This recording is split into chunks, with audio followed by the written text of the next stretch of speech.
Rosella, ako at si Dakila ay iisa.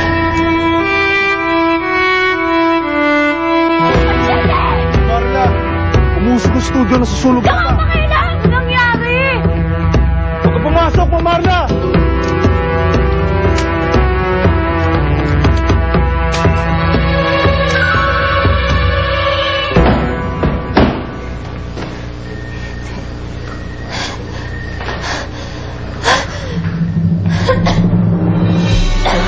Nasaktan ka ba?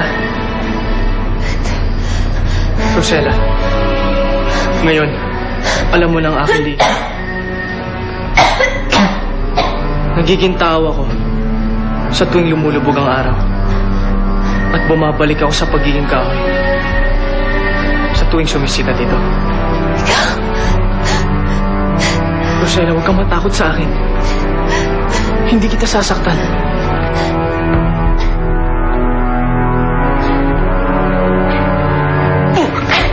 Hindi mo pa kaya.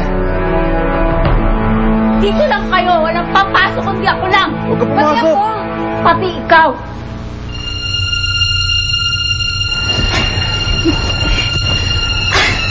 Ikaw.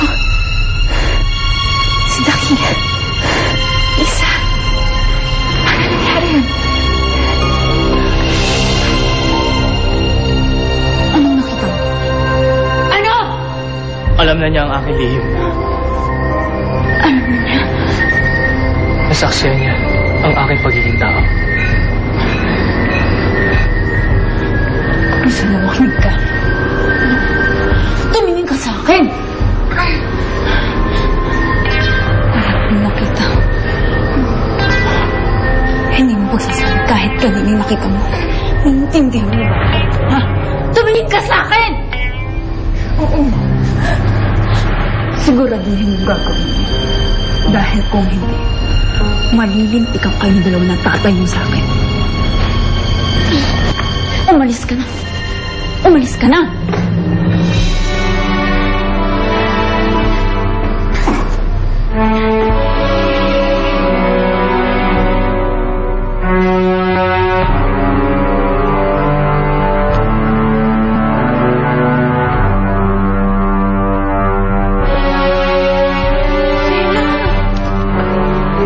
Sa'yo, okay ka lang ba? Halika dito. Ano lang, okay ka lang ba, Rosella? Ako... Ano nangyari sa studio? Bakit umuusok sa loob? Nasunog. Yung estatwa. Nasunog? Yung estatwa? Hindi. Hindi. Yung estatwa, si Machete. Nasunog yung estatwa ni Machete. Hinigtas ko yung estatwa. Diyos ko tayo, Rosella. Buti wala nangyari sa'yo. Naku. Diyos ko, buti okay ka lang. Okay ka lang ba? Gusto mo ba ng tubig? Inom tayong tubig? Nag-aalala ako, Machete. Makipagkalat ni Rosella ang sikreto.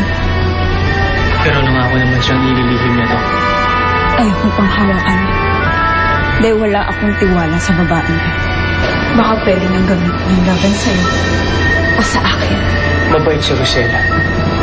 Hindi ako nangangambang gawin niya ang iniisip mo masama. Ang bilis mo naman magtiwala. Hindi mo pa siya ganun kakilala. Kung ganun, kakausapin ko siya. Hindi. Hindi na, Machete. Huwag kang umalis.